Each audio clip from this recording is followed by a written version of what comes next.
Hyderabad F C എന്താണ് ഉദ്ദേശിക്കുന്നതെന്നൊരു പിടുത്തവും കിട്ടുന്നില്ല. ഇനി അവരുടെ പ്രഷർ ടാക്ടിക്സ് ആണോ അല്ലയോ എന്ന് കാത്തിരുന്ന് കാണേണ്ടതാണ്. അവർക്ക് വേണ്ടി വളരെ മനോഹരമായിട്ട് കളിച്ചുകൊണ്ടിരിക്കുന്ന മലയാളി താരമായിട്ടുള്ള റഹീബിനെ ഓഫ്ലോഡ് ചെയ്യാൻ അവർ തയ്യാറാണ് എന്ന തരത്തിലാണ് പുതുതായിട്ട് പുറത്തേക്ക് വരുന്ന റിപ്പോർട്ടുകൾ.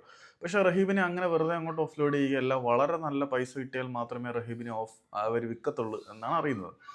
കാരണം കൊൽക്കത്തയിലെ രണ്ട് വമ്പൻ ക്ലബ്ബുകൾ സ്വാഭാവികമായിട്ടും മോഹൻ ബഗാൻ, ഈസ്റ്റ് ബംഗാൾ.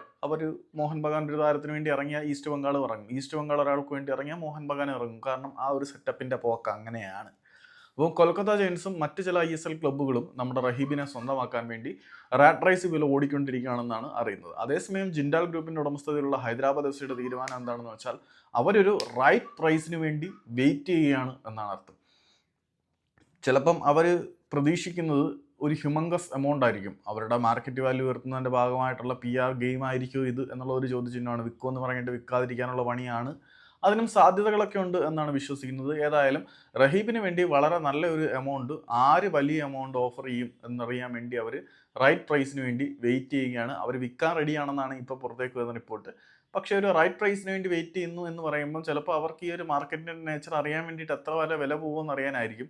ഏതായാലും റഹീബ് സെയിൽ ബോർഡിലേക്ക് വരുന്നുണ്ട്. നല്ല പ്രൈസിന് വേണ്ടി അവർ വില വെയിറ്റ് ചെയ്യുകയാണ് എന്നാണ് പറയേണ്ടത്.